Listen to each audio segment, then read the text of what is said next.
Yeah, there's so much that goes on in music that is so hard to explain. It's magical, really. Music is magical, yeah. There's nothing else like it. If you could collab with any artist, alive or dead, who would you collab with? It might be George Harrison from the Beatles. He was not only an amazing musician, but he was a very spiritual person, very wise, especially towards the end of his life. I think he was very, very wise, and he was an amazing songwriter. I think he'd be able to teach me a lot about songwriting and just about life in general. He was a very, very fascinating person. It's a shame that he died. How old was he when he died? I don't know, actually. Was it natural causes or an accident? I believe so. I think it was cancer or something. He was very open-minded about a lot of things. The Beatles went to India at one point, and they studied Indian music and all their instruments, and George Harrison really took it to heart more than any of the other Beatles. He brought Indian instruments back, a sitar I think, and he wrote music with it, and he was just so open-minded and really not afraid to change his worldview in favour of a better one. But he was also really grounded in his worldview. He really had to be convinced to change his worldview, but if you could convince him, he wasn't afraid to change it. Not afraid of the unknown? Yeah, not afraid of the unknown and chaos, I guess. Because changing your worldview, or if you realise that your worldview is wrong in some way, it's pretty terrifying. It's chaotic. It's everything around you suddenly doesn't make sense until you find a new worldview. So it's quite a strong and admirable thing to be able to update your worldview like that. And when you went to India, did he also study Hinduism, the spiritual? I think, I'm not sure what he actually studied, but he was into spirituality. I'm not sure if it was Hinduism or Buddhism, but yeah, he was very meditative after that. And I think he had a much deeper appreciation for just the little things in life. And did you know the reason why the Beatles separated? There were probably many reasons. I'm no Beatles historian, but there is the classic reason, which is Yoko coming in and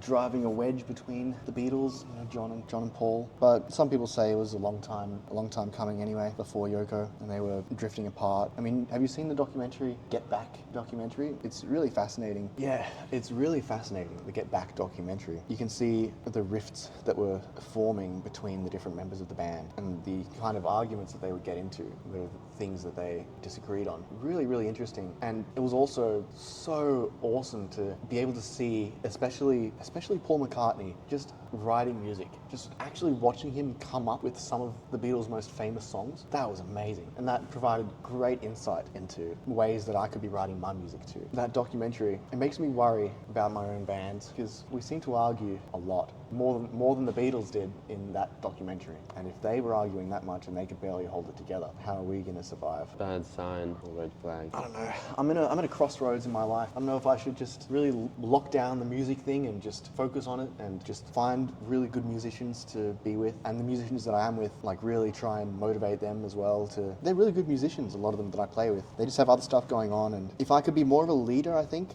we'd be alright, but we just need some better leadership in the band. Do I focus on that, or do I go down a different route and... Try start your own thing? Yeah, try and start my own. Well, if I was going to focus on music, I would probably do those things together, focus on my own stuff while also focusing on band stuff. I feel like I would have the bandwidth to be able to do that, but that's if I decide to go down the music route with my life, because music is just so hard. You can't make money really, and it's just so much hard work your whole life, but it's music. Music is beautiful. Or do I just keep it as a hobby and pursue a proper profession? I don't know. I might go back to uni. Don't know. I was going to join the army at some point. Right, you're talking about doing a gap year in the army? Yeah, or the Navy actually. I might still. The main reason I put that off was because there was new information that came out about the role that I was applying for. This information said that everyone in the role, pretty much I don't think there was a way to avoid getting brain damaged in this role. It only came out recently that all these people who were doing the role that I was about to apply for, they were getting brain damage. So I thought, nah, I'm not going to do that anymore. Maybe I'll apply for a different role in the Australian Defence Force, but the main reason I wanted to do it, apart from obviously do love my country, it would be a great way to build myself up as a person. Even just getting through basic training, I would love to do that. Have the discipline. I think it would make me a far better person in general. And learn a lot of skills. Yeah, so many skills. I know some people in the army who absolutely love it, and it's just a way of life for them. But that's the thing, it's a way of life. And is it the way that I want? Again, I don't know. I just don't know, man. I don't know. If you start your music as like a side hobby by posting it online on like YouTube and SoundCloud and maybe Spotify as well, you might be able to slowly grow it while you do your own thing. A lot of people do social media or even music as like a side thing, and then once it gets traction online, then they start focusing on it more. And it might lead you to change your mind when you're about to make a life-changing decision. I need to do something right now. I'm just paralyzed paralyzed by choice. I don't know where to go, what to do. Just working and sleeping,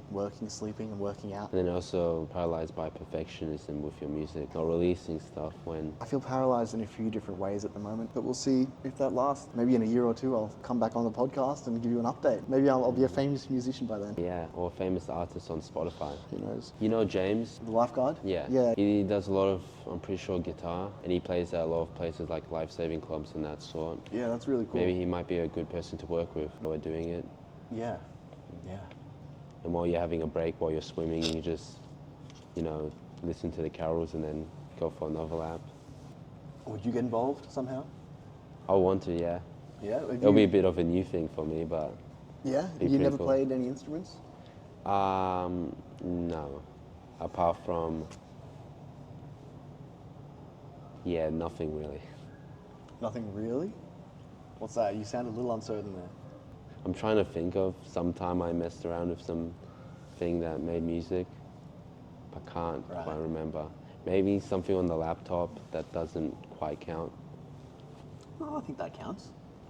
I mean, it's all music. Just because you're not like Yeah. physically playing it doesn't mean it's not music. I mean, apart from my voice, I guess, when rapping. But... Do you yeah. sing at all? Does rapping count as singing? I would say no. I'm not. I mean, no disrespect, of course, Yeah, to yeah. rapping. It's just. I think it's its own thing. You know. Its own art form, yeah. Yeah. And it does feel like that at times. Because, like, I don't think gangster type characters would go up and start singing. It's not really a thing you'd expect them to do, but they rap, and rap still vocals. Yeah. Yeah. Yeah. I probably used to, when I was a kid, like, sing lyrics to songs, like the soundtracks to Moana Oh yeah. at some point, yeah. Oh man, that is so crazy to me that Moana is like a childhood movie for you. I Yeah. remember. Oh man, I remember when that came out, and thinking to myself, I didn't think anything to myself, but it was just. I remember when it came out, I was an adult, and people talk about these new Disney movies coming out as their childhood movies. It's so crazy to me. I remember when The Incredibles came out. I went to see The Incredibles in cinema. Have you ever seen that movie? I have at some point, yeah, online. Yeah. But it came out, yeah, quite a while back. for Yeah, me. like probably 2006 or 7. Yeah. Yeah. Wow, I feel so old sometimes. Man. Came out before I was born. Oh my god, yeah. Wow. Wait, so what year were you born? 2008. Wow. Yeah, that makes sense, yeah. So, have you found it hard to... I guess you don't have anything to compare it to, but how have you found growing up alongside technology? Like phones. Did you have a phone growing up? Did you always have a phone? Or? Only when I started year 7, like high school. Okay, yeah, nice. My parents tried to minimize the time I'd get one. Good.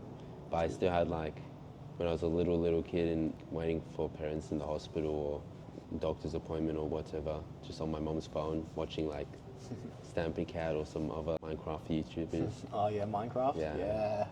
You play any Minecraft? Or is it just a kid's thing that you used to do? It was mostly watching, but then I, here and there, like, played a bit, but always watched the YouTubers using the mods and stuff. Yeah, I'm a bit of a Minecrafter myself, Yeah. I must admit. And then we started in high school a lot of Minecraft Education Edition, because they made us download it for free Wait, in the school. so part of your high High school, yeah. part of your high school education was playing Minecraft Education Yeah. Edition? Like, I think Wow. during like a history class or biography, it was a class called Our World, which is like a combination of biography and history. And for that, we had to, like, in Minecraft Education, build some kind of like landmarks That's or so something. cool. Yeah. Man, I remember when our primary school first got iPads. It was just like maybe a rack of 10 iPads, and it was amazing. It was like, none of us could believe these like futuristic things. iPads, like, you could touch the screen. It was amazing back in primary school. And we only got like 20 minutes a week on the iPads, and it was the best time of the week. Was it like free time or? It was part of It was part of GLC, Global Learning Center or something. You know, learning about IT and all that kind of stuff. But we just played games on there. It's really eye-opening to how next level addictive it is, technology in general. It's next level. Everything else pales in comparison. You know, as soon as we got on that iPad, it was all we could think about. And then for the whole week, we could just think about the iPad. We couldn't think of anything else apart from just getting back on the iPad. It's totally like a drug. It's crazy. And the fact that they were letting us do it in primary school, even just giving us a taste of it, it's like, you know, giving a kid a taste of heroin or something. You know, it's crazy. And it's even worse than a lot of drugs, because a lot of drugs you can just avoid your whole life because... Yeah, but this is a necessity now. It's not There's part no of avoiding life. it. People use it to study, people use it to do certain projects for classes, people use it for work, people use it for even online businesses and doing online freelance work. And a lot of people use it just part of their life. You can't really avoid it, yet it's so addictive. Yeah. And even social media, social media is real addictive. Oh man, And the algorithms are so good. Social media, man. Social media. And if you use social media for work, doing shift covers on Facebook, you can't really delete it. Yeah. Whereas apps like TikTok are easier to quit because you can just delete it. Yeah. And it's easier to get over. Yeah. And like YouTube, if you publish stuff on YouTube, you don't really want to delete it. And if you publish stuff on Instagram or message people on it or have some contacts on it, you don't really want to delete it. So sometimes it's harder to quit when you Definitely. are kind of forced to keep it. Yeah, in fact, one of the biggest reasons why let me start this again. One of the biggest reasons why one of my relationships ended with a girl was I was unable to be online enough for her. And yes, I did take it a little far. I would be maybe a day or two off my phone or something, because I hate being on my phone like that. And I hate especially messaging people. I just hate it. I want to talk to them in real life, you know? But she would insist upon me being constantly online, and, you know, if I wasn't online for a day or two, it was just like an absolute catastrophe. And then it was just wearing me down as well. And even now, I just really struggle to message people back, anyone. You might have noticed a few times I've taken a few days to respond to you, right? I'm sorry, by the way, but Real good, yeah. it's not just you, it's everyone I do it to. It's terrible. It's like I have this avoidance towards checking my messages and replying to them for some reason. But also you tend to have better mental health when you take a break from devices. Exactly. Which is why I hate how reliant we are on all of this, because you have a responsibility to always be online, and if you don't, you break up with your girlfriend, you know, you won't get that job opportunity you apply for. It's just horrible, this world we live in some ways. Yeah. That's why I like to use Do Not Disturb on my phone, where it kind of stops me from getting any notifications or sounds. Yeah. But I feel guilty putting on Do Not Disturb, because then, that responsibility is still there. I'm just ignoring it almost, you know? And then a lot of phone calls go to voicemail because you're on Do Not Disturb. Yeah. They're not on your favorite contacts. Yeah, and that's another thing. I'm really bad at checking my voicemails and my emails, and there are so many different avenues that you have to be on top of all the time. Like a million different things that you always have to keep track of, and I just can't. I don't want to keep track of everything like that. You know? Just let me live my life and not have to live a second life online. I hate that. And then you get an element of FOMO when you're fear of missing out and constantly checking emails, seeing what you missed. It's so conflicting, because you don't want to be involved in it, but then obviously you do want to be involved. You feel left out. Yeah. And the more often you check it, the less there is to check. So you end up just opening up to the app a couple of times a day when it has no new messages or no new emails. Yeah, and it And it becomes just becomes a habit that's harmful. yeah, rather it's than- like your go-to kind of default state is just being on your phone. Instead of your default state being, you know, just by yourself, you know, happy by yourself, Present. your default state is on your phone. That's my default state now. I hate it. I Yeah. want to just be able to sit there and meditate and go, yep, this is me, and that's it. But nah, these days, if I've got nothing to do and I just need to pass some time or something, I'm on my phone, unfortunately. Yeah. I don't even read these days. I used to love reading, and I still love reading, but I never find myself doing it. Yeah. And I think most people have that sort of issue Yeah. because it's hard to avoid it. And also there's opportunities sometimes online, like with emails or with social media when you're making content. And sometimes you don't want to miss out on that opportunity by sacrificing it, but when you go for it, you kind of might cause yourself to fall into a new addiction. Yeah. Because I know people who don't have any social media, but again, there's other stuff that they're missing out on that they could have been doing on social media, like a podcast or Yeah, right. some other stuff. Yeah, I admire people who stay off social media.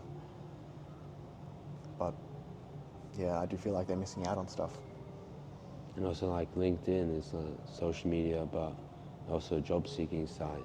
And you never know, and like maybe not now, but in like a year time, you might get a brand new job opportunity that might change the course of your career or life. So, And if you're not checking it, you just won't know. or if you don't even have an app or Yeah. account. Well, maybe we'll find a solution. Maybe humanity will figure out how to, you know, when someone enters a new culture and they need to Reimburse or like almost assimilate, I guess, into the culture. Like, there's one word I'm thinking of. Anyway, God, can't think of the word. Integrate, I guess. Yeah. Hopefully, one day soon, humanity will find a way to integrate all this technology into our lives in a healthy way. Because it's so unhealthy right now. and with online gambling nowadays as well. I see these videos on Instagram. These people, like these Aussie dudes going to the pokies and putting in like $300 and winning thousands of dollars. And you have to think how many attempts they made before they got the shot they needed, right? How much money did they actually lose before they got that one shot? And it's all, you just have to wonder how real any of it is. And then people are looking at it going, oh my God, if I put $300 into this machine, I'm going to win $6,000.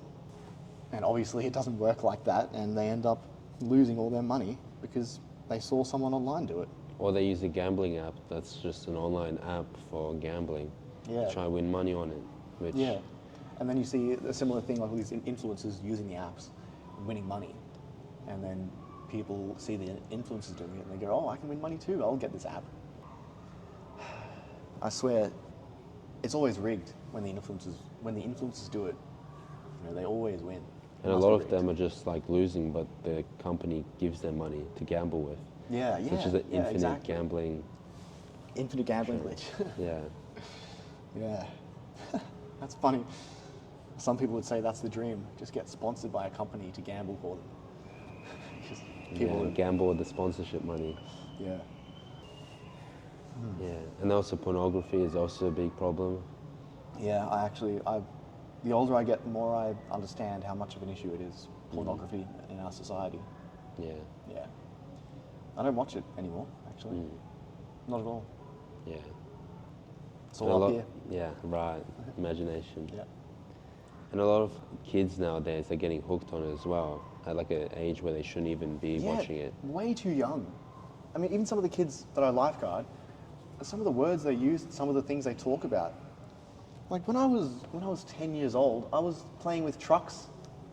For God's sake, I wasn't talking about, I don't know, like, I don't even know. Yeah. Just inappropriate things for their age. Or inappropriate actions as well. Yeah. Like the other shift, like we had lifeguards having to tell off a kid because they inappropriately touched another kid. Yeah. Yeah. Yeah, and they probably saw it online. It's probably, well, maybe. Or in like some scripted like video. But I remember when I was a kid, I was playing with trucks and stuff, but I did have an interest in girls. Yeah. even in prep. But it's more of an innocent interest Oh, definitely. So because you don't get exposed to this stuff. But nowadays with the videos, you know, you get exposed to stuff like 10 years in advance. Yeah. And it can change your psychology or psyche. Yeah. I remember seeing my first ever, seeing someone die for the first time on the internet. Not good. Have you ever seen that? I've seen different types, yeah. Yeah. Sometimes it doesn't really feel as much, but like if it's a cartel member slowly cutting someone's throat, and that's a lot worse. Yeah. These days I just look away. I've seen it, I just know what to expect already. I don't want to see it. Yeah. It's quite traumatic, really. And the fact that it's so available on the internet. I mean, how many kids will be seeing that stuff as well? Children seeing people die. Yeah, because there's no filter. They just search and you can be anonymous and just find everything. Yeah. But maybe, I don't know. I've always been conflicted about the whole seeing people die thing. On one side, it must be just like actually seeing it in person. I can't even imagine. It must be soul crushing and like Traumatizing. destroying, traumatic, exactly. But on the other hand, I think about how humans used to live.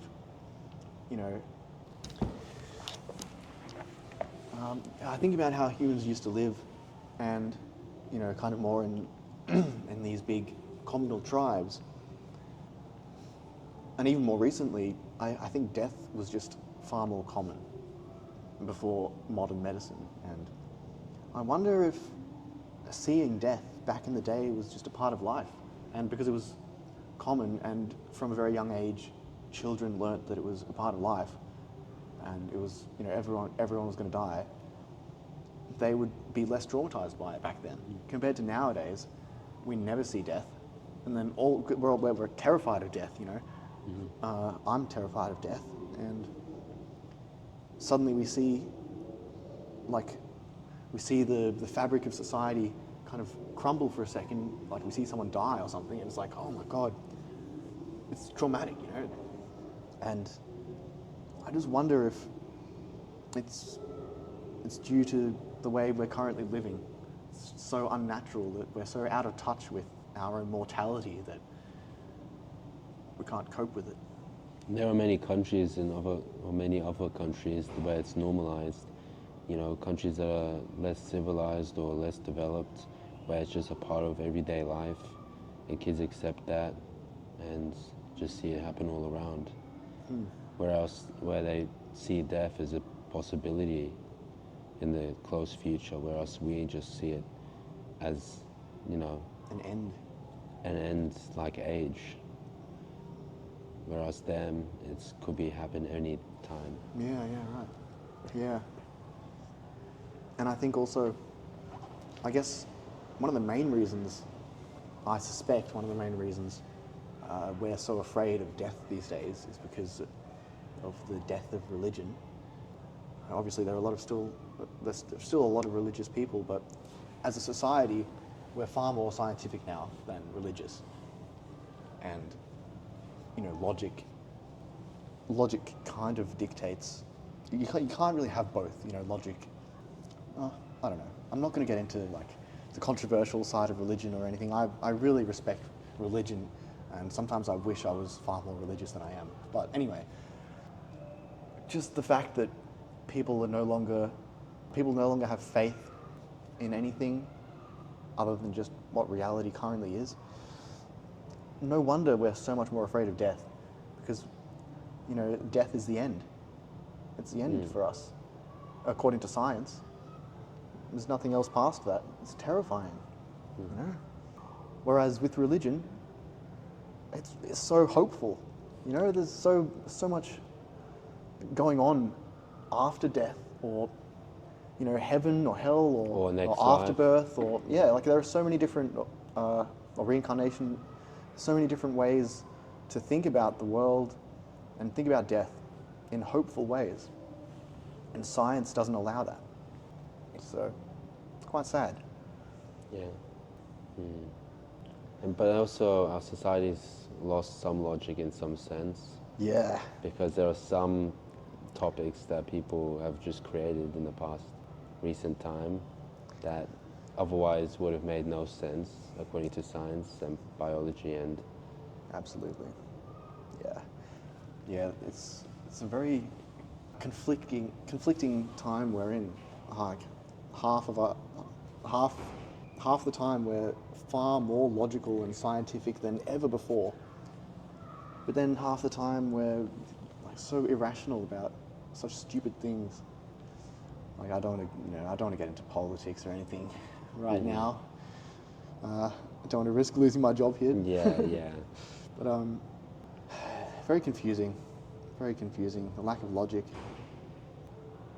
But it also makes you think in a way like yin and yang or those other philosophies, that if we become so logical, we can't really become more logical than the past in terms of, I guess, percentage, where we have to create our own unlogical thoughts in a way to balance out the logic we have in our society. So if we become more logical in some topics or some thoughts or philosophies or beliefs, we have to become more illogical in other ones to keep our society balanced in a way. That's really interesting. That's why there are some beliefs now that didn't exist a couple hundred years ago, but beliefs that existed a couple hundred years ago didn't exist now. So it kind of just changed. That's really interesting.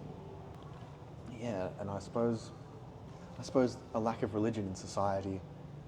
I guess as people we are religious, as humans, regardless of each individual person's beliefs.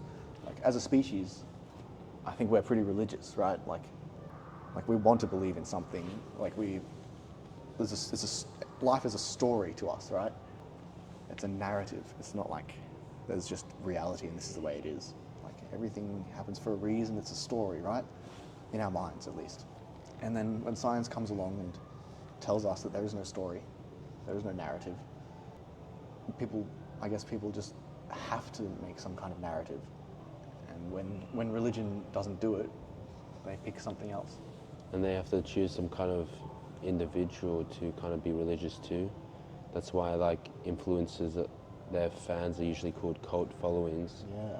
Where people are more in a way, become religious to their influencer or... Yeah, because they don't have anything greater. Yeah, or politician or other sorts of people. Or celebrity. A lot of them have their own cult followings or people that have become kind of a personality based around this individual or kind of follow them based off the products they're affiliated with or use on a daily basis, like their skincare products or their drinks or their workout routines, and kind of start following them in a way that's kind of makeshift religion. Yeah, I agree with that. Because religion is also a way of life, and these people are treating these influences as a way of life. And adopting their beliefs and adopting their thoughts and mindsets and... Yeah, absolutely. So many of these people who follow influencers, if you watch the influencer for a couple of minutes, you can probably guess most of the beliefs that the followers will have, because it's going to be the same, right? And when you listen to some of the followers, you can hear word for words, either their vocabulary or the way they live life or talk. You can just tell exactly who they seem to watch or follow. Yeah. Sometimes there are certain people online who I do admire and really like. And I notice some people kind of quoting them sometimes, and I think it's a good thing for them to be quoting rather than just some random BS influencer. Jordan Peterson, you know him? Yeah. I think he's a very, very wise man. And whenever anyone quotes him, I pick up on it instantly and I go, yep, you know your stuff. But even then, like, I used to quote Jordan Peterson a lot, and I realized not even he has everything right. No one has everything right. And you just have to think about everything for yourself and, take ideas from other people, but always run it through your own filter first. And also, you want to try be your own self. You don't want to be a carbon copy. Yeah. Because a copy will always be worse than the original. Yeah. Because that's just the nature of copying. Exactly. And I think as long as you really value the truth above all else, it's hard to not be an individual, because if you're like genuinely searching for the truth, you're not going to agree fully with anyone in the world, because everyone has had their own upbringing that has been different from everyone else's. And no matter how similar they are, it's different in some way, right? Or has their own truth and philosophy that Yeah. maybe changed their mind a couple times throughout their life. Yeah, like there's always something that's different about one person compared to another person. And so no two people are ever going to be the same. And if you're in search of the truth and in search of what you believe to be correct, I don't think it's really possible to become a copy of someone else. Yeah. Unless you're just mindlessly accepting everything they say.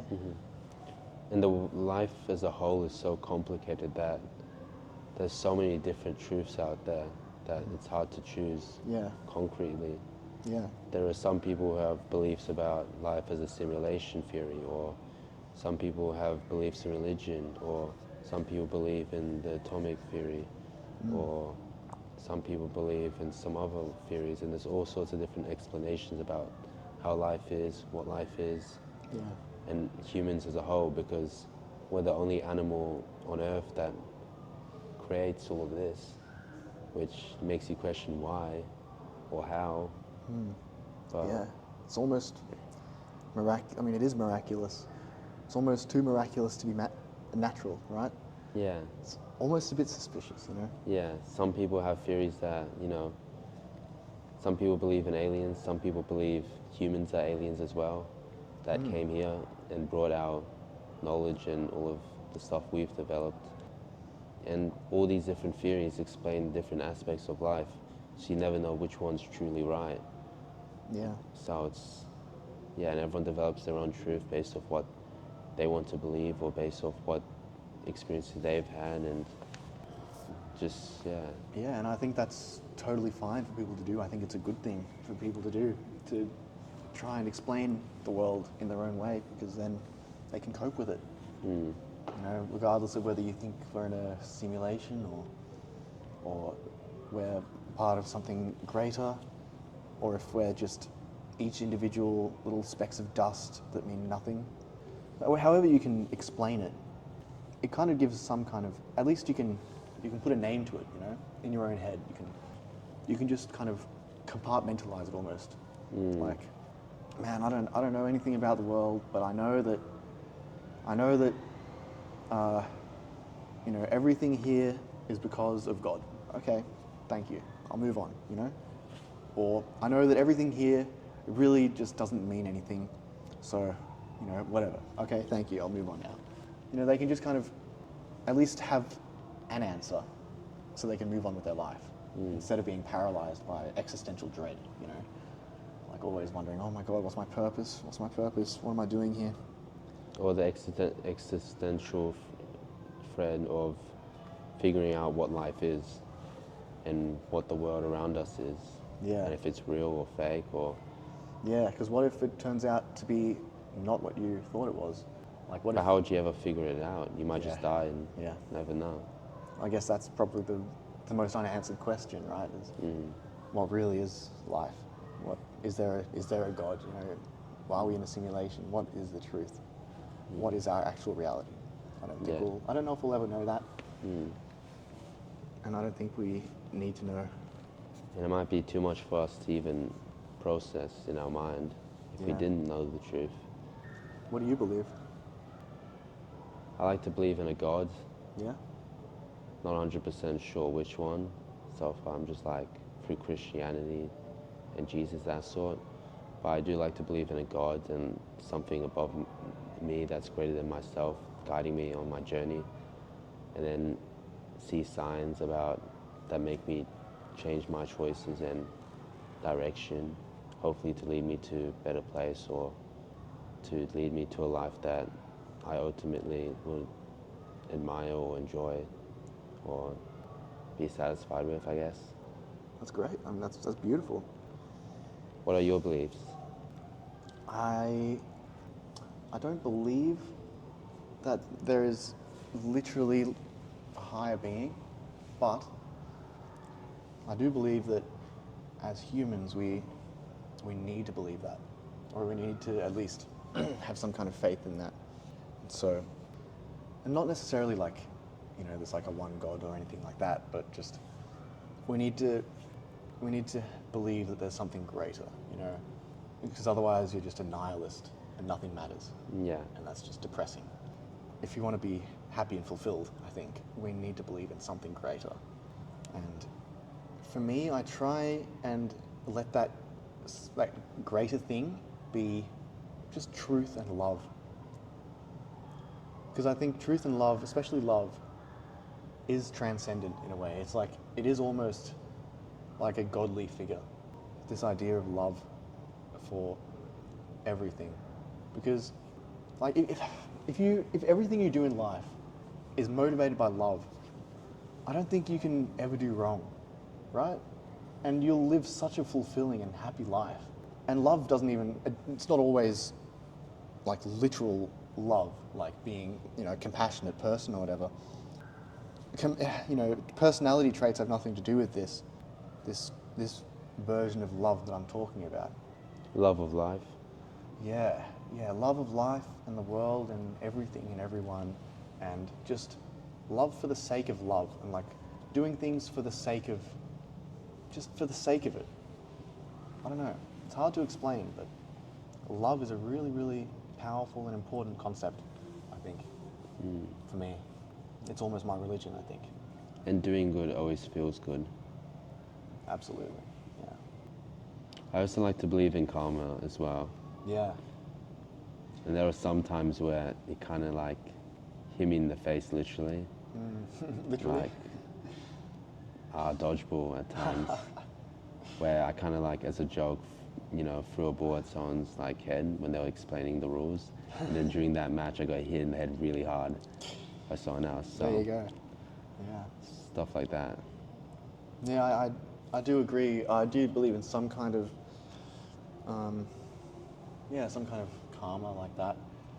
And I guess there is a science behind karma at times, because what goes around comes around. Yeah, I mean, How you treat other people, you know, could come around. yeah, If you snake people, there's a good chance that someone will snake you down the line. yeah, Or if you, you know, treat people with kindness, then kindness would tend to come back. yeah, and that kind of leads in, that connects with the law of attraction, right? Where whatever you pay attention to, you'll see more of in life.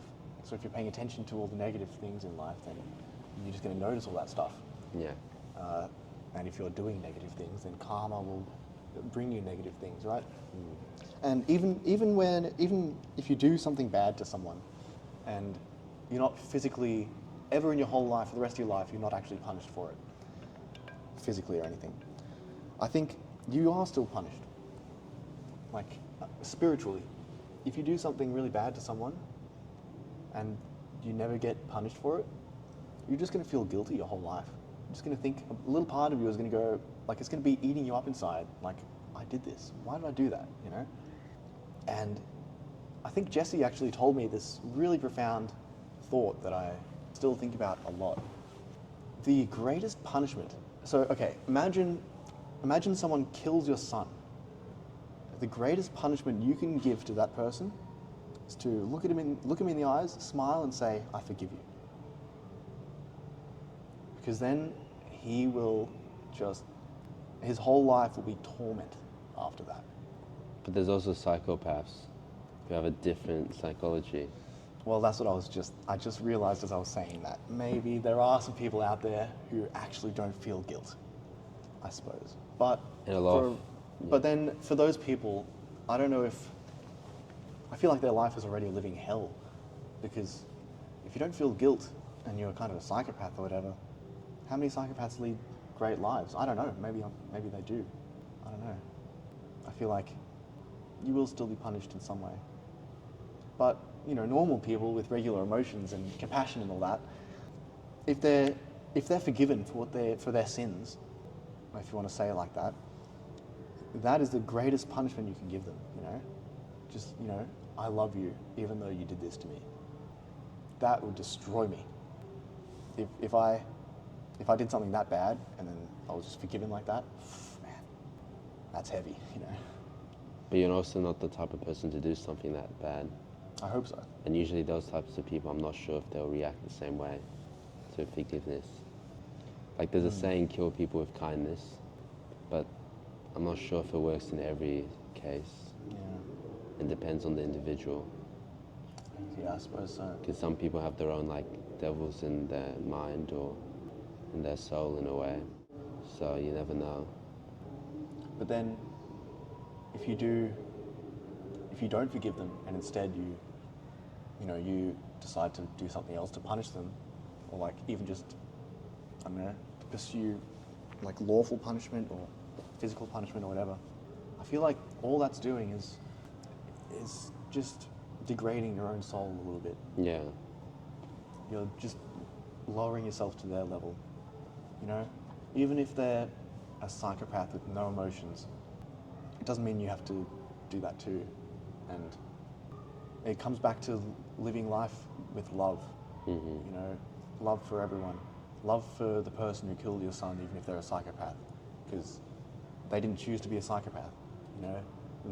Like, they might have evil tendencies, but why, you know? Why would they be like that? Maybe there's a reason. Maybe they grew up and they were treated like the most horrible person in the world, and they just decided one day, you know what? I'm a villain, you know? I'm going to be a villain. Who knows? So... Or it was just like programmed into them or their soul or as soon as they were born. Yeah, like for whatever reason, even if it's programmed into them, it's not their fault, right? So just love them, forgive them, and repair your own soul. Just focus on that. Don't punish other people. And maybe it's a lesson from life or God that your son had to die for you to learn something deeper about yourself. Yeah, I mean, if you can live and be strong through the death of your own son, what greater test is there from God than that, you know? I think if you can manage to remain fulfilled and happy after that, you're one with God, you know, or however you want to look at it. You're like True Zen. Zen, you know, like you're like basically Jesus, you know, like the best person in the entire world. And it might change you into becoming the best person in the world. Yeah. Which might benefit more people than Exactly. the amount of people that were harmed right? by Like, the death. the death of your son could be a blessing in disguise. A Your blessing in disguise rebirth. for, you know, a rebirth, you know. Everything happens for a reason when you make sure there's a reason for it, you know. If your son dies and you just give up on life, then he died for no reason. But if your son dies and you know, do what we just talked about, then he died for a great reason, you know. It's tragic, of course, but it was for a reason. Yeah. And turning a really harmful, horrible, negative experience into a positive one. Yeah. I mean, Then you can turn anything into what one. better thing for your mental health than doing that, you know? In the long run. And imagine how resilient you'll become after that. Yeah. 'Cause then no matter what negative experience, you can always turn it into a positive. Exactly. That's something I've been thinking about recently with, you know, any kind of mental struggles or any kind of struggle. You know, it's hell, but if you put the effort in to get past it and get through the hell, then like come on, you know, you're strong, you know, like you got through that? Jesus, man. You got through that, then Like, what's all this other stuff in your life doing here? You can get rid of that easily, you know? You got through something this hard, piece of cake. And so, yeah, just having that perspective, I guess, Yeah. is very healing. And people like to be around people that have that healing energy, or that Yeah. kind of healed. A lot of people like temples and like monks, or places where people become monks, like the temples and that sort, to just try and cleanse themselves in a way. Just Yeah. take themselves away from technology, Yeah. away from society and the problems, and live a life just living in a way. Yeah, well, like the most common, well, I don't know if it's the most common, but at least in today's media, the most common word that's uttered during meditation, at least I think it might be Buddhist meditation or something, is Om. Om, which means nothing. You're just sitting there meditating on the word nothing. You're clearing your mind of everything and you're just thinking about nothing. Om, that means nothing. What language does it mean nothing? I don't know, actually. I don't know.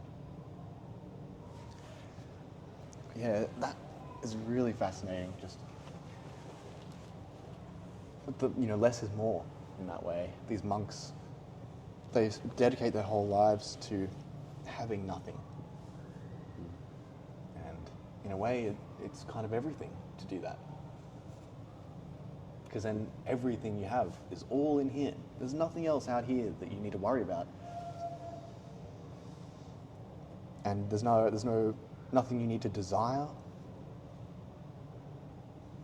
Because you don't need anything. You don't want anything. I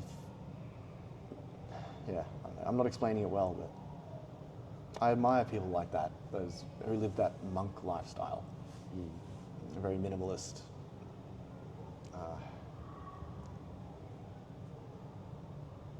Although I do feel like in a way they're sacrificing their life away.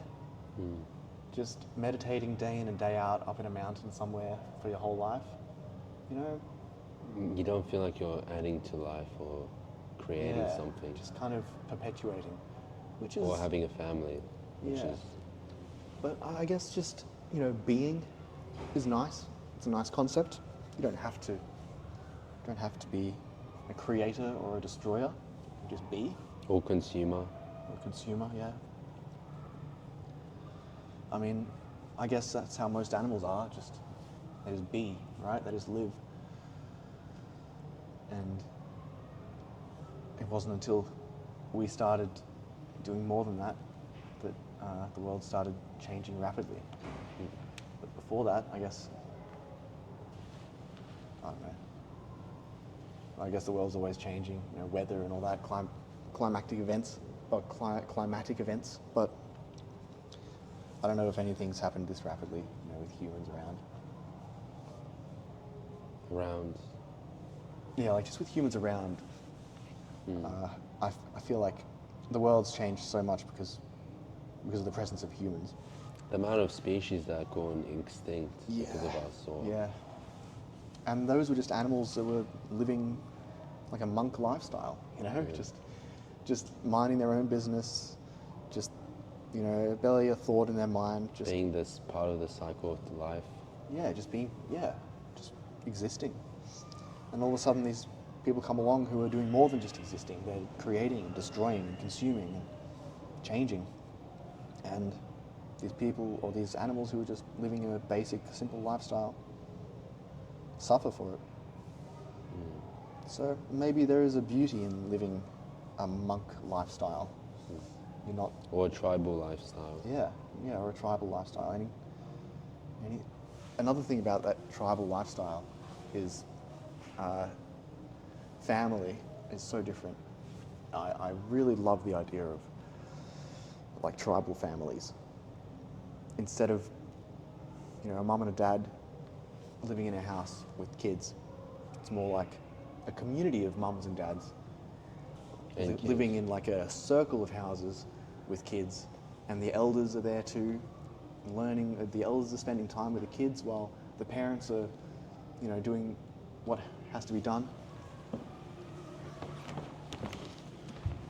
Because these days, I feel like kids have no respect for their elders, and there's so much wisdom that gets lost with the older generation because they're not spending time with the younger generation. We're losing so much, I think, so much culture, and I think a big reason is because we don't have that, almost not quite communal, but that kind of communal lifestyle where we're kind of just living larger than just our own immediate family, part of a bigger community in our everyday life, not just 6 hours a day at school. It's like your family is your lifestyle rather than your lifestyle being a way to get away from your family. Right. Or to support your family. Instead of supporting your family, you're just living with your family, You're all working together to support each other. Mm.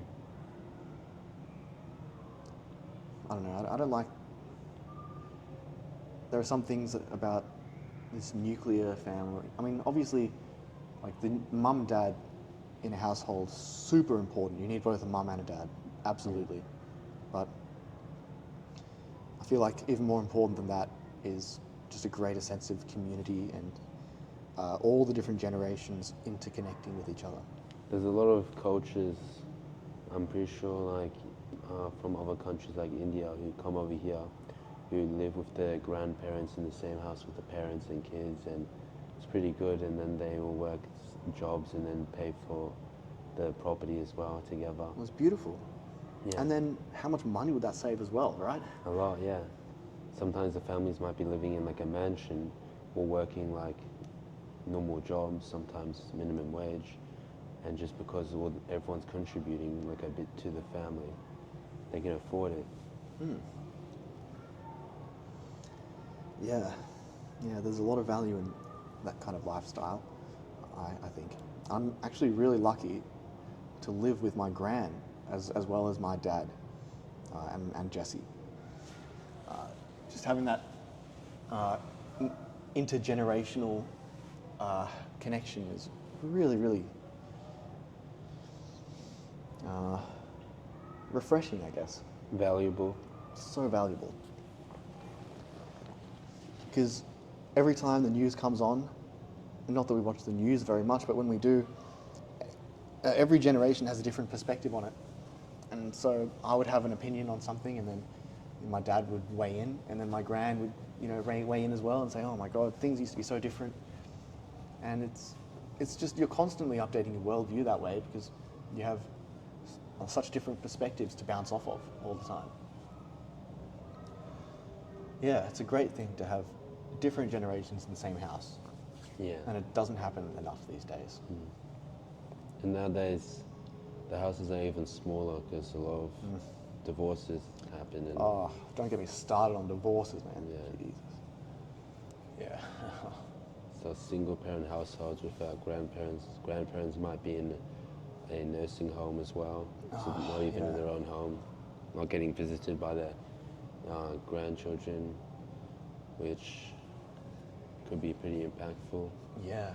I mean, that's another thing about the kind of tribal family life is the elders, they're always looked after no matter what by the kids. The kids are always there with the elders. If something happens to the elders, a million kids could go run off and get help, But now they're just in a home, an elderly home by themselves, lonely, and just left, just abandoned by the rest of their family because they're too old to be, they're just an inconvenience at this point. Because the kids are at school, the parents are at work, and if the grandparents are just at home by themselves, they're at risk of falling or something, they're by themselves, they're lonely. So then they get sent to a home where they're lonely anyway. So it's just, our current society really does not value elderly people at all. It just casts them aside, which is a tragedy because we are losing so much from them. And also, I guess younger generations aren't really having as much kids anymore Yeah, that's and another starting thing. families. Yeah. Which Yeah. also, like, when you're trying to find purpose as well, it's a lot harder when you don't even have a family or children that you can support and Yeah. be there for. Yeah, I sometimes wonder how the hell I'm ever going to be a parent. But then I also just trust that once I do become a parent, I'm just going to lock in, you know? I know that I'm just going to, something's just going to click in me. I know, you know, I can feel it already. Whenever I become a parent, I'll be ready. And every parent says you're never too ready to be a parent. Yeah. So, like, you can't always be trying to perfect your kind of approach. Yeah, I mean, You just, as soon as you become a parent, that's your time. yeah, you can prepare for it a little bit, you know, do some research on at least like child psychology, so you're not going to mess them up Yeah. in their adult life, you know. But as long as you, I mean, I think the way I see it, as a 24-year-old, I guess, is the main role of a parent is to not mess up their child. Like, there are so many ways a child can be messed up, and a parent just needs to make sure they don't get messed up. Obviously, keep them alive and fed and all that, and teach them how to kind of interact with the world. But other than that, just don't mess them up with weird psychological stuff or like weird parents. So many people have like, you know, issues with their parents, like really deep-rooted issues that they don't even realize they have. I'm sure I have some, you know. Or issues with society. Sorry? Or issues with society. Yeah, and a lot of the time, issues with parents are related to issues with society. Like people who have a bad relationship with one of their parents, a lot of the time they have a bad relationship with that sex in society. Because they just associate that sex with their parents, and they think most people, like that whole sex is just like that. Just as an example. But, you know, like mummy issues or daddy issues or whatever, people joke about it, but it's really common because parents don't understand how much of an impact they have on their kids and how easy it is to really mess them up. So I think that's one thing I'll really look into before becoming a parent, is not messing them up. But other than that, I think I'll be ready. And there's a lot of weak parenting nowadays as well, with quick fixes like iPads. What's the thing babies suck on? Like a Pacifiers. dummy pacifier. Yeah. So a lot of these quick fixes are just harming their kids in the long run, Yeah. just because the parents want an easier job. Yeah, because the parents aren't teaching their kids how to manage their emotions. They're just pushing the emotions to the side and distracting them with something else. And so then when they're an adult and all of a sudden they find that they can't distract themselves with an iPad, they're going to have all these emotions that they don't know what to do with. You know, they might lash out, they might get violent, they might cry, they might commit crimes because they don't have the emotional intelligence to cope with whatever's going on in their heads. Suicide rates are up Yeah, as well. exactly. They might implode on themselves with their emotions. Yeah. They don't know how to handle it. And life's tough. It's not, you know, go on the iPad and play games all day, eat candy, eat pizza, eat burgers every day. Like, it's reality. Yeah, like compassion only gets a child so far, but then you need to take away some of that compassion for tough love, you know, which is still a form of compassion anyway. And it's more so compassion for their future self. Exactly. Rather than their current self. Yeah. So sometimes... Which is like one of the main reasons why you need a father and a mother in the house. This might be a bit controversial, but in general, okay, this is not the case across the board, but just in general, women are far more compassionate and men are far more conscientious, right? So women with kids, they'll be so loving to their kids, which every kid needs. You need that. When, you know, growing up, I felt so safe around my mum. I was like, you know, I felt absolutely loved and cared for and cherished, and I knew that I could always rely on my mum to care for me. My dad, I wasn't like afraid of him, but I knew that I had to like pull my socks up around him. You know, I had to be more upstanding and, you know, hardworking and do the right thing, because he would be giving me that tough love, preparing me for when I'm an adult. You know, like, you can't be doing this when you're an adult, so why are you doing it now as a kid? Whereas my mum would be, you know, more like, oh, I understand how you're feeling. You know, I know it feels bad, so just don't feel bad anymore. You know, and you need both. You need both, but like, I think having my dad out of the house, you know, from mid-childhood, it really did affect my discipline. I wasn't disciplined. Yeah. Yeah. And I guess the way you saw your dad was the way you could see hard choices in life or hard decisions you had to make, whereas you kind of had a little bit of fear, but not because of like him as a character, more so because of the hard choices that you knew were around and that you had to, like, you know, care a little more, work harder in a little more. Yeah, it's like, yeah, I don't know actually. And I guess as humans we have a natural tendency for maybe laziness, Yeah. procrastination. I think all animals have a tendency for laziness. Yeah. When, you know, when they're not hungry, they're just sleeping, right? Yeah, non-survival, they can just sleep or, you know, sunbake like some animals like lizards and tigers and sorts. Yeah. So if like your survival is all cared for, like in our society, you don't have to hunt, you don't have to look for shelter, it's all easy. Yeah, because we're kind of wired to be lazy because it conserves energy. And in the wild, we want to conserve energy. So we don't want to be constantly doing stuff just for the fun of it, when we could be being lazy instead, conserving energy. And now we're in a society where we have all the energy we could want, we can eat all we want, but we don't have anywhere to put our energy. So we can just be lazy anyway and get fat. Yeah. Which also isn't much of a way of life and can cause a lot of mental health issues when we become complacent about a lot of things. Yeah. Where did you initially go with that? Humans have a natural tendency for laziness, and that was probably because you were talking about your dad and like how it's harder choices. Yeah, exactly. Yeah, and I guess another thing, women in general are more empathetic, and so they can really get into the minds of their children and really feel the way they're feeling. And obviously a lot of the time it's probably not very nice if the mum feels the need to be so compassionate. The child, you know, might not be feeling the best, and the mum really feels that, is in tune with that. Whereas the dad is not as in tune with that. He's more like Emotionless. Yeah, like, or untouched. Like, okay, sure, you're feeling that way, but like, do you think life will care about that? No. So just tough it up, mate. Toughen up.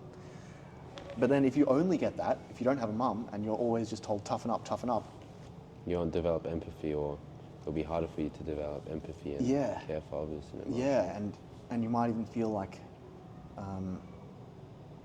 if you're constantly being told to toughen up without any kind of compassion, you might go your whole life feeling like you don't deserve compassion. Like you need to be tough the whole time, and that accepting passion from anyone is weakness because you never had a mum. So why would you need compassion? You don't need that, you know? I don't know. I'm no psychologist, but Yeah.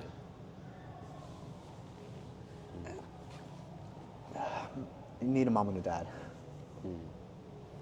Or at least a masculine or feminine figure. Yeah. So you can balance both. Yeah, that's probably a better way to say it. Yeah. You need a masculine figure and a feminine figure as a child. Kind of like yin and yang in a way. Absolutely. Balance. If you could trade bodies with any artist or musician, who would it be? Ooh.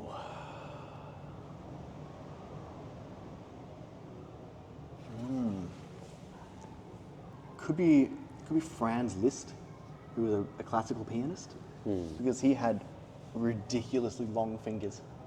He could stretch so far, like I think it was almost like, maybe not 2 octaves, that's a bit ridiculous, but on a piano he could go so far with his fingers. He could play stuff that no one else could play. Right. So maybe him. Yeah, I guess so. If I could get into the mind of a musician, maybe I'll get into the mind of Quincy Jones, I think. He was like, do you know Quincy Jones? He wrote pretty much every single pop song in the 60s and 70s, I think, maybe even the 80s. And he was also a composer who just wrote loads of his own like jazz music and stuff. Just to get him, Stevie Wonder. I'd love to get into the mind of Stevie Wonder. He's one of the best songwriters ever. The way he writes his chords and he's a genius. Stevie Wonder is a genius. Yeah, I think I would have to choose Stevie Wonder to get into the mind of. To get into the body of, probably Franz Liszt. Yeah.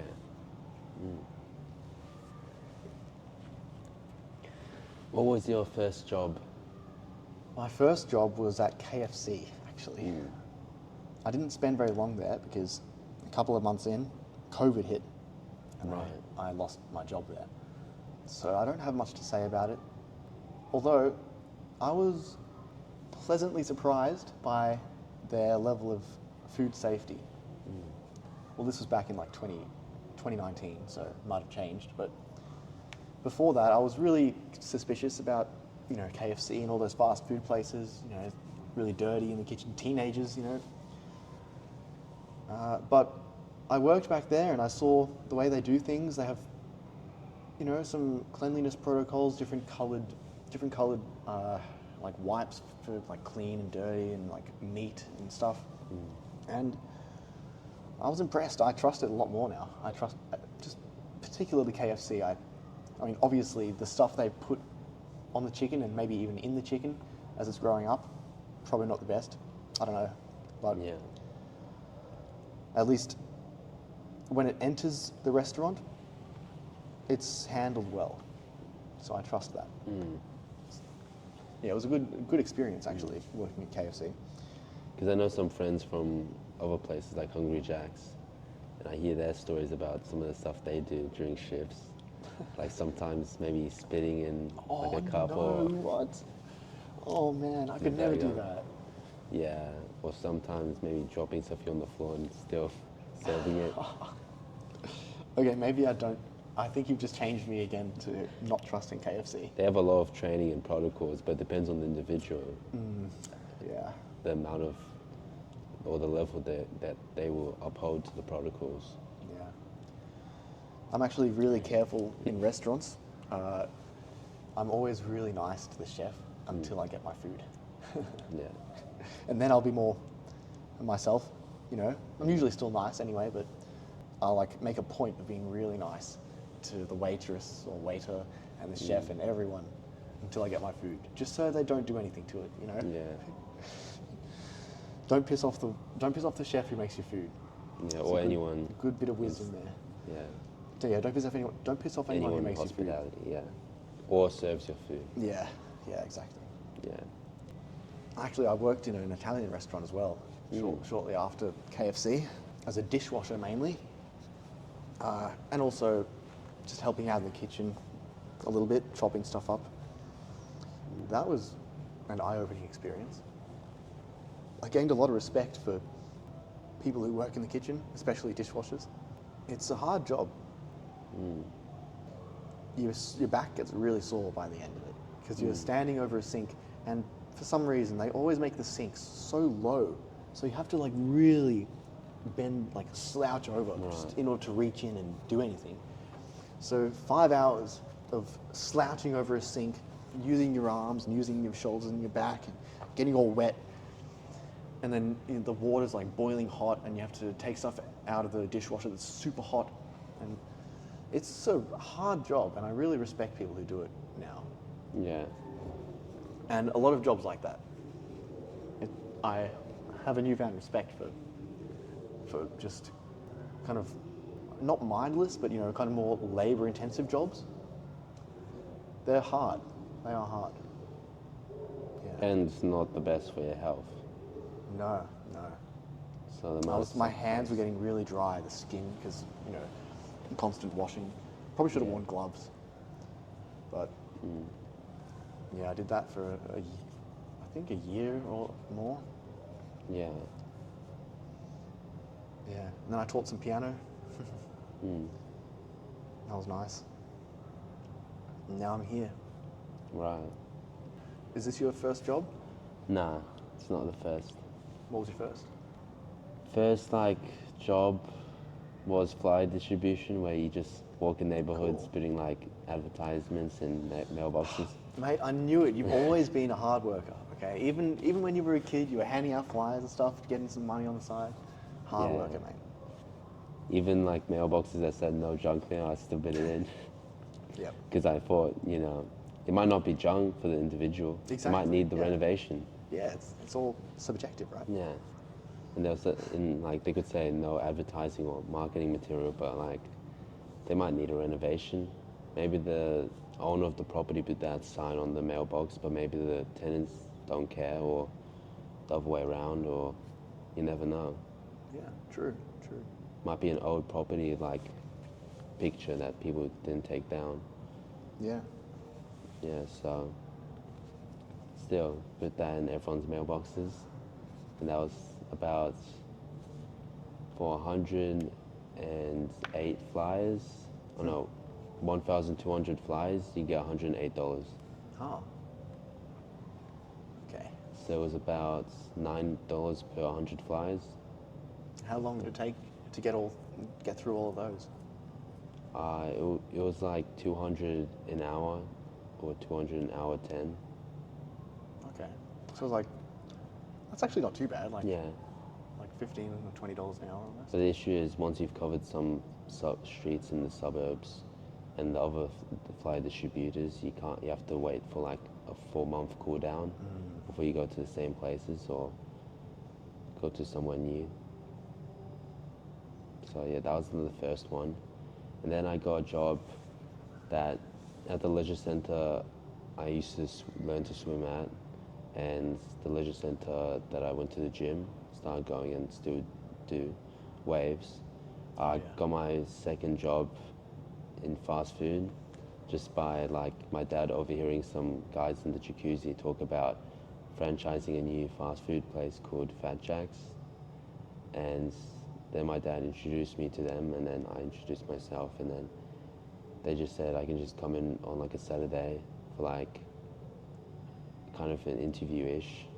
But then basically they just then the sister who was running the place kind of just had the interview part, and then I just kind of started getting trained, and second job, yeah. Damn.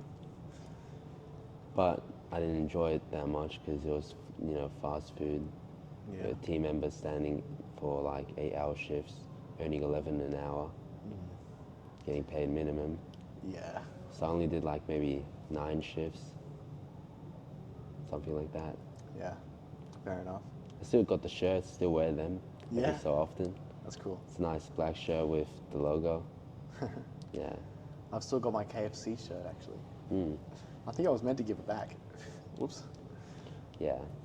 I mean, I never got officially fired. I kind of just stopped putting up my availability. Yeah, well that's what happened with KFC. They never sent me a letter or anything. Yeah. Just stopped getting shifts.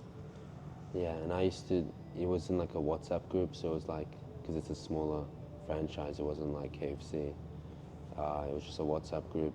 Said you just message them the days you're available that week, and then they send you what days to come in, but stop sending it.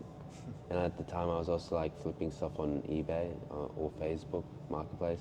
What kind of stuff? Random stuff I just find that some people would buy.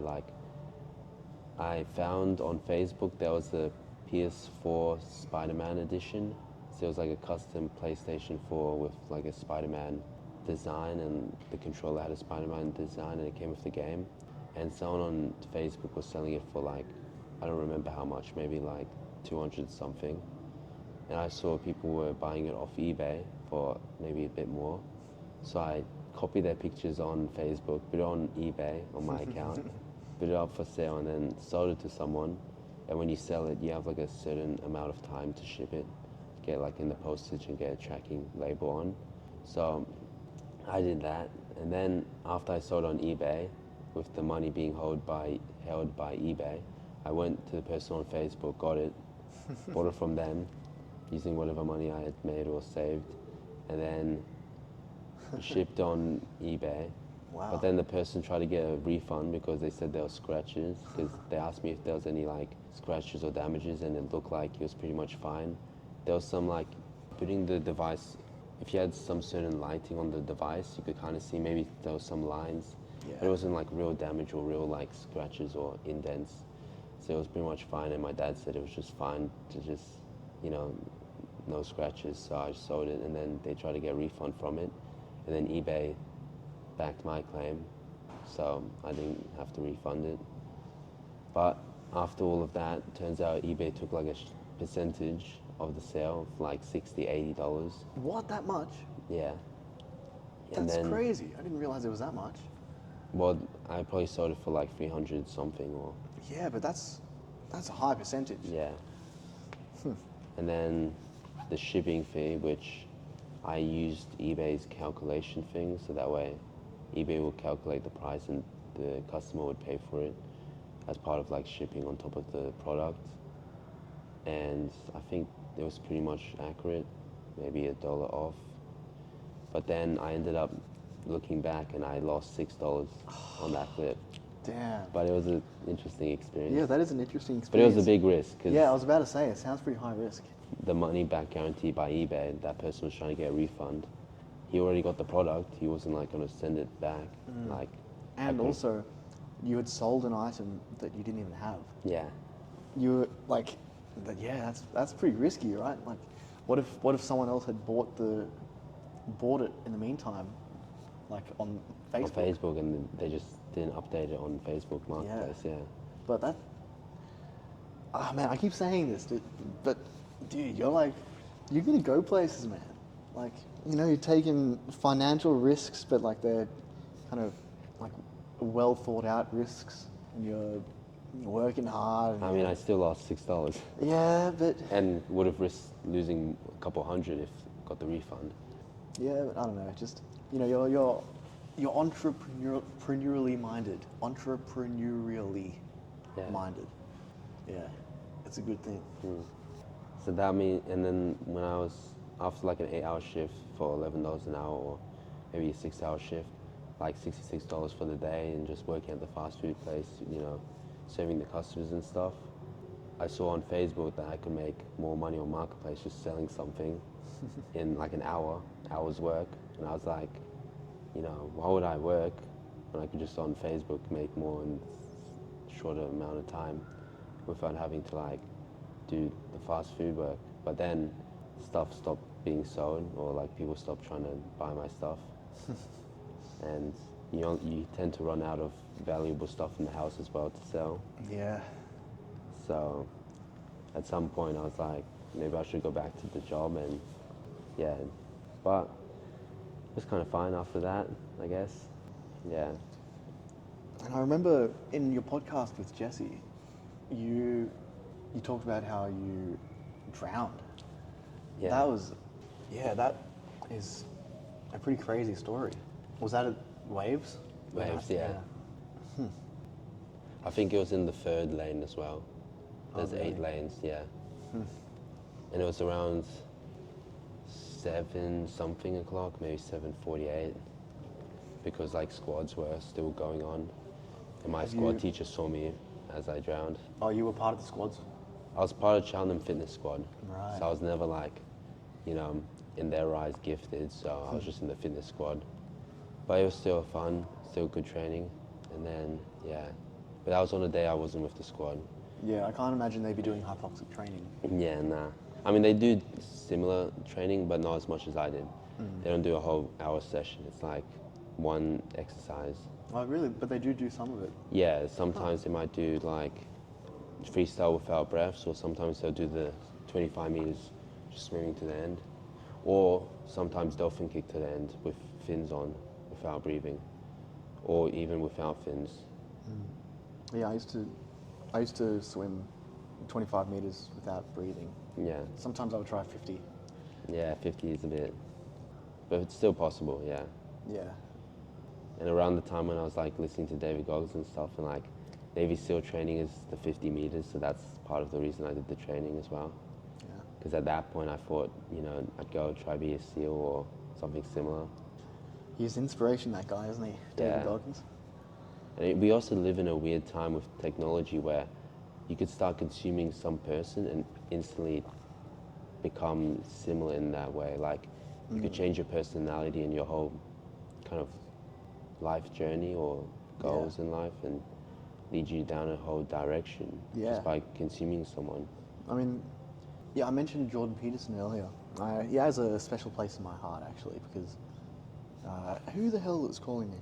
Sorry. He has a special place in my heart, Jordan Peterson, because back in my year 12, I was going through some stuff, like some family-related stuff, and I was really struggling with my mental health. And I was getting really nihilistic and just stopped caring about anything, and I was just staying at home. I was barely even going to school.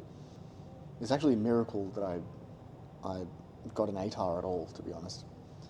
But I just discovered Jordan Peterson one day online on YouTube, and he was just saying all this stuff about how it's in my hands. My life is in my hands, you know. And, you know, you got to adopt responsibility in order to feel meaning in life, and you know, all these beautiful messages that you kind of know deep inside, but you don't ever think about. And he was just showing me the depths of my own mind in such a way that almost fixed me, you know. I mean, ever since then, I feel like I've been a much more appreciative and loving person for the whole world, thanks to Jordan Peterson. And there was a while when I was a bit obsessed, you know, and as I said, I was kind of quoting him too much, and you know, I was kind of living. I was almost like a copy of Jordan Peterson, you know. Probably start dressing a similar way. Not quite that far. But, Okay. But yeah, I toned it back, you know. I got some other perspectives as well. I realized that no one's right about everything. You can't idolize someone like that. But yeah, a lot of what he says is still just super, super profound and relevant, and I use a lot of it just in my day-to-day life. Yeah.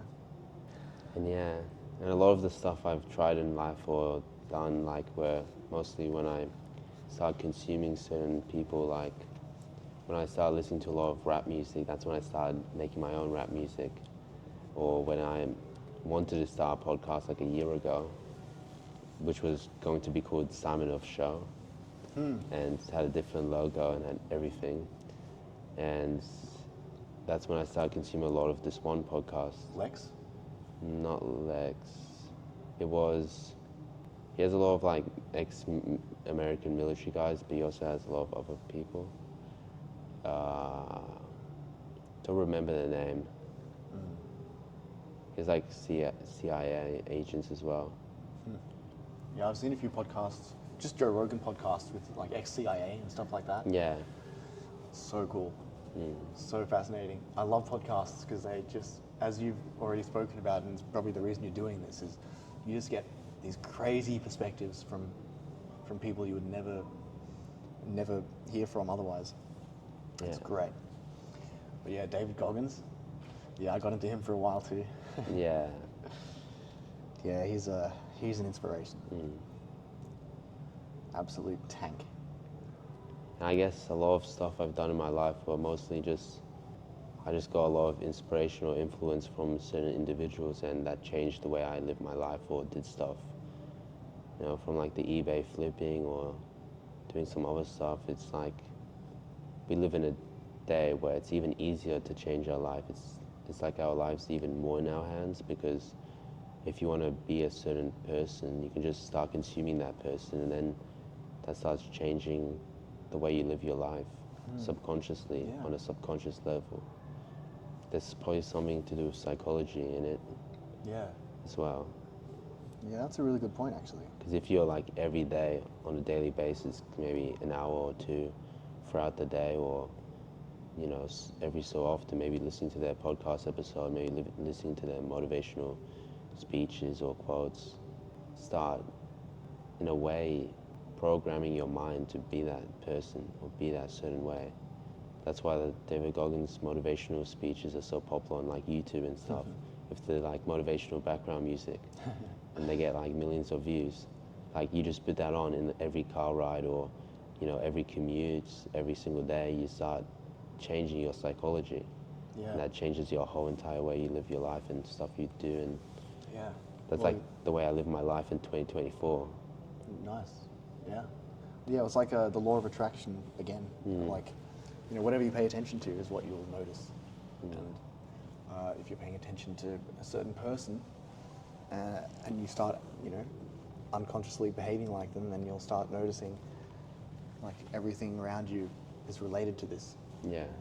related to this thing that you're interested in. And you can relate everything to it if you're already thinking about it.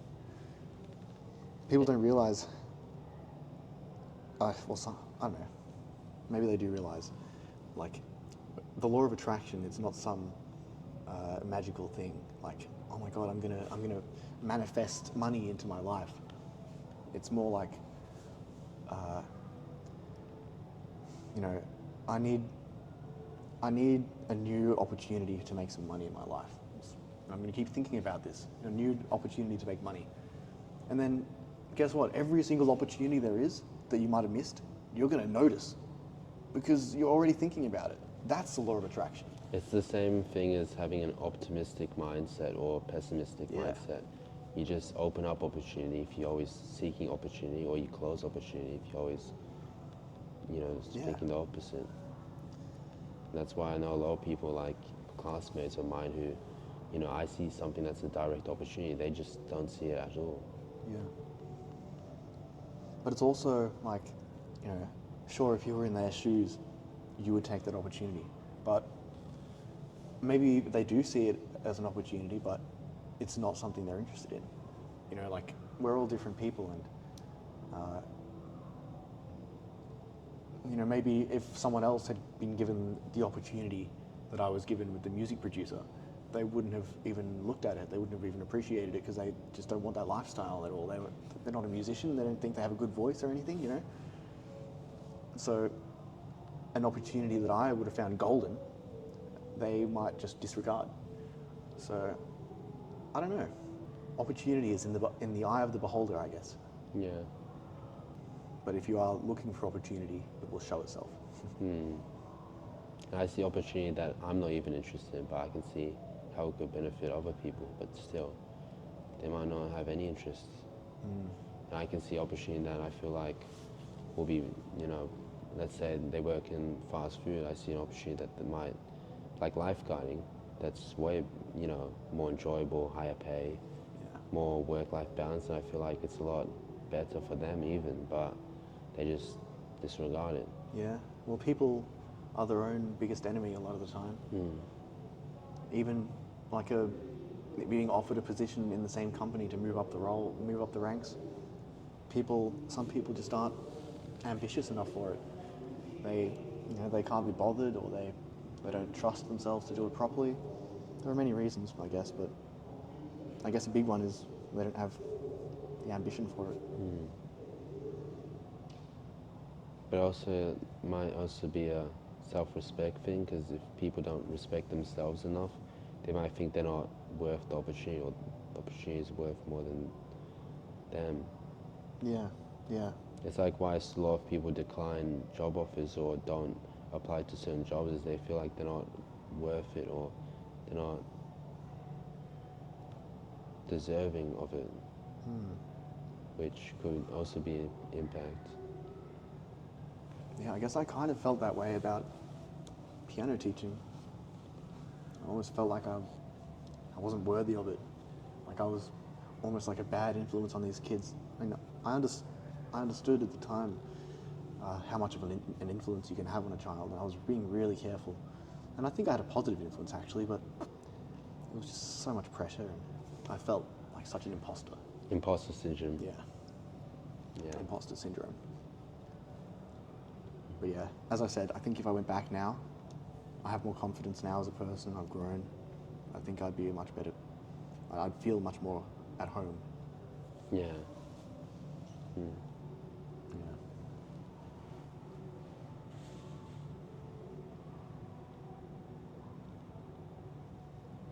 How did you find the customers at KFC? Well, actually, I was working at the back. I guess right. they didn't like my face, so they just shoved me out the back making the chicken. So I never interacted with customers. It was just, the main thing that I did was just breading the chicken, just tossing it through the breadcrumbs and the flour, and just putting it down into the fryers, you know. Was it a bit fun, looking back? Yeah, it was fun. It was pretty fun to use the fryers and all that. You know, using these interesting bits of industrial equipment. You know, kind of, you know, even at KFC, you're a part of a team. You know, if you can do things properly and have a, you know, you can respect yourself at a job like that. You know, doing everything by the book, and making sure you're sanitary. And there is a bit to it. It can be fulfilling, you know. Yeah. There's this one guy on YouTube that does McDonald's POV videos. I think I've seen it. Yeah, I'm pretty sure he owns a place, which is why he's allowed to do it. But like, yeah, it's pretty satisfying sometimes. You just see them like open the boxes and how it's like kind of automated in a way, but still like you have to do stuff yourself. Yeah, I mean, yeah, that's a great example of how you make your job. I mean, your job is what you make it, right? You can have no respect for the job and just treat it like a waste of time, or you can be that guy and make it like A game. you know, buy a franchise and then turn it into a game or something where you post it online, and you're doing far more than the original job description, and you probably respect yourself a lot more because of it. Yeah. Yeah. Because I know other people who work at fast food who they try to steal food and just eat as much nuggets in a shift as they can. Sometimes just scrolling on their phone during shift and trying to get away with it in the back. Yeah. Like, have some pride in your work. Even at KFC, like, have some pride. You know, this is a reflection of you as a person. Yeah. Aren't you ashamed of that? Mm. And that's another piece of like pushback I get when I offer like different opportunities is sometimes they don't want to leave their fast food job is because they say, well, where else can I eat a bunch of free food and scroll TikTok during shift or Instagram Reels? Well, that's a ridiculous thing to say, isn't it? Man. Yeah, that's... A lot of kids these days are like that, though. A lot, yeah. They don't see the value in anything apart from just, you know, taking. hedonism, you know, just making yourself feel good all the time. They don't see the value in doing anything but that. Yeah. And like there's a greater feeling when you're producing or giving back or just using your effort to help in a way, or not help, but like when you're working that job, you can either take and feel satisfied from the instant gratification from the food, or, you know, wasting time just on reels or social media, or you could feel like you're helping in a way or giving to the community. I'm not sure how to explain it with like fast food, but I agree though. I see what you mean. Yeah, I know what you're saying. because like feeling like you're doing a good job can provide you more long-term, like not maybe happiness but joy, but Meaning, I guess. fulfilling. Yeah. Fulfillment. Yeah. And feel more fulfilled at the end of the shift than if you just kept stealing stuff. Yeah. Like stealing packets of sauce, or like this other guy I know who was speaking how his co-worker at the end of the shift will throw a bunch of the sauces out the window out the drive-through window, and then in the bushes, and then when they finish, they just come and collect it. And Right. Yeah, I used to know someone who, actually quite a few people, I think it's quite common for them to do at Macca's. You know, they have the McCafe card, a loyalty card. yeah, And like every 5 coffees you get a free one. mm. They take like a massive stack of those cards and they just punch holes in all of them, apart from the free one. yeah, So they just get free coffees for the rest of their life, pretty much. And look, it's not the most harmful form of theft, but it's a bit dishonest. I mean, it's very dishonest, actually.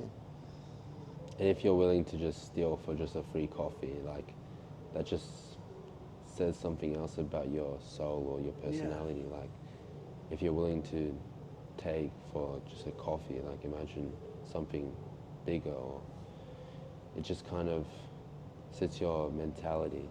Yeah, and you're kind of breaking the ice in your own mind, like, oh, I steal, you know? If you've never stolen, then you don't have that. Oh, I've stolen before. But if you've ever stolen before, anything, then there's no barrier like there would be otherwise. You know? It's like a new barrier that you need to break. But if it becomes like a daily habit to just steal, and you're constantly thinking about how to take from people, or rather than to how to give to people, you know, it's a harmful mentality that at some point could lead to consequences, or just feeling more resentment towards yourself. Yeah, and well, you become a leech to society if you're just taking and taking. And if everyone was like that, we wouldn't have a society, would we? So these people are lucky that not everyone's like that. Because the other people are what allow them to be so selfish. Yeah. But again, long-term meaning and fulfillment, if you steal, like, you're going to have a lot more issues with your mental health if you're constantly taking rather than giving to the world. Yeah, it's all, and I guess it would give you the sense of entitlement as well. You deserve everything without having to work for it, because you can take it if you want. Yeah. And especially if you don't get given any consequences physically, like, you know, jail time or anything for actually stealing. If you don't get punished. Or karma. Yeah. Yeah, like you might get spiritually punished in the long run.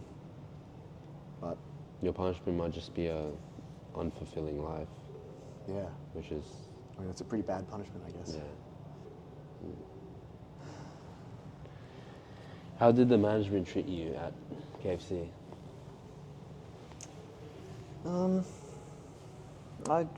I just felt like a number, really. I wasn't there for very long, so I didn't get to know anyone properly, but I don't know, like the management here, they all have amazing personalities and they really want to get to know you as a person from the first moment you start working here. It's not like it takes 6 months for them to warm up to you and start talking to you. But at KFC, I totally just felt like a number. No one cared. Easily replaceable. And also, like, at those fast food jobs, like the one I had, getting paid just the bare minimum, it looks like you also feel more love of a number. You feel like less respect to yourself if they're just giving you the bare minimum. Yeah. Like, you can be replaced by anyone. Yeah. And also the management here, like, you don't only get paid above the minimum, you also get like a goodie bag when you first join. Yeah. Yeah, there are so many benefits to working here. And even the first induction, you just get a bag with like a bouncy ball and a resistance band with the logo on it, a portable charger, a drink bottle. Two drink bottles, right? Did you get 2 drink bottles? A Lifeguard one and I only got a Peninsula Leisure, no. Oh, you didn't get a Lifeguard one? Damn. Yeah. But even small things like that, just giving to us more than they needed to. They could have just, you know, given us nothing and just the job. Yeah. But other places, they just give the job. They don't give any goodie bags or other benefits. And like, we get full center access. Not like a discount, we get full access from the get-go. Even just working like a weekend shift here would be worth it just for the center access. Totally. Totally. Yeah. Yeah, it's weird. Some jobs are just so much better than other jobs. You get so many more benefits, and it's not even like they're that much harder to get into. Yeah. I feel like it's not very common knowledge, a lot of it. But there are some really good jobs out there Yeah. that are easy to get into. And like you feel like you have a lot more respect here when you get paid more than like the bare minimum. You get, Yeah. given stuff. You get free membership, other benefits. And the job you're doing here is actually so meaningful. Like, compared to, I don't want to be offensive to fast food workers or anything, but like just making someone's lunch. But as a lifeguard, you're saving their life. You're making sure they're not going to die. If someone's gonna have like a drowning or like me, shallow water blackout, if you're not there, they're just gone. Like, Yeah. You're the only line of defense. It's a massive responsibility, and it feels good to have that responsibility. It feels meaningful. You're actually doing something worthwhile. and you get a cool kit. You get a first aid kit, bum bag, radio, whistle, like. Yeah. And our uniform isn't just a basic t-shirt. Like a lot of other workplaces, we got like a polo, the coolish design, bit of care into it. You get our own shorts as well. Like I have another job, not gonna name names, but there's some aspects that they lack that Park has, like, getting paid above the minimum, or getting the goodie bags when you first joined, and we don't even have our own pants in our uniform or shorts. So you just wear like sports shorts? Yeah, just shorts or whatever you have. Like, we have t-shirts, not a polo, and kind of cheapish material. So it feels like there's a lot more care given to us when we work here than at the other place. Interesting. But you still have radios, right, over there? Yeah, but the radios are even like, they're like the handheld radios, small ones, and I wouldn't say, they're probably worse than the ones here as well. Because You don't get like the wire that goes. No, Really? you just have like, it has a clip on it if you want to bit it on, but when you bit it on, it just kind of like makes your shirt get pulled down a bit, or you kind of just hold it or keep it in your pocket, or just keep it standing on a box somewhere. But like, and their only benefit is free access to all the centers in the world, which In the world? sounds cool. But again, for minimum wage, are you really going to go travel to like Saudi Arabia or go to India or South Africa to visit their centers? And again, I didn't know they had them over there. they have them, yeah. Wow. And I mean, it's a cool benefit, but that's about it. Like here, you get a wellness facility that could be good for your health. You get a gym, you get a sauna, spa, steam room, warm water pool. You also get a lap pool so you can swim, do some cardio. The gym in itself is already a huge benefit. Group classes, Pilates now with our own Pilates studio. We get so many benefits of just having center access. Yeah. The other place, it's fun, but again, like, I don't really go there outside of my shift hours, because on my shift hours I already have enough of that physical fun, doing tricks and showing kids how to do tricks. Yeah. And yeah, that's cool, but I wouldn't specifically go there otherwise. Whereas here, if I was living closer than Waves, I'd be here every day, just hitting the gym. Yeah. Other days swimming as well, doing the sauna.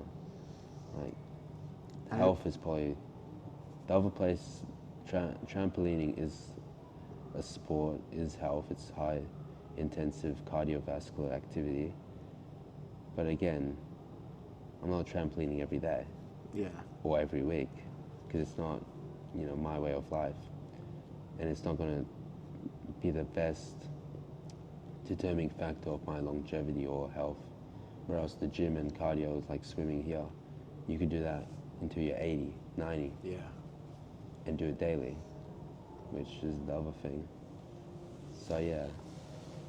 And having all these benefits here as well, and feeling valued and part of the team, it makes you really, really want to do a good job here. Definitely. It gives you a respect for the centre as well. I've noticed with all the lifeguards here, they're such great lifeguards, right? We actually work with amazing people, Yeah. and their hearts are in the right place, and they just have a great respect for where they work. And I think it's partly because where they work respects them too. It's a great place here. Yeah. Unfortunately, because of the camera, I guess we lasted a lot longer than I expected. Oh, did we? Yeah, it's at 1%, so I'm just gonna Oh, wrap wow. things up quickly. Okay, yeah. So, gonna have to even skip a whole page. Okay. Should we do the Marcel Proust questionnaire? Do you think we'll have time? Yeah, sure. Okay, we'll speed run it. All right. Alright. I might give similar answers to Jesse, but we'll Maybe. see. What is your idea of perfect happiness? Perfect happiness. An interconnected social life filled with meaning and family. What is your greatest fear? I think death is a pretty big one, and death and making nothing of myself. What is a trait you most deplore in yourself? Self-consciousness. What is the trait you most deplore in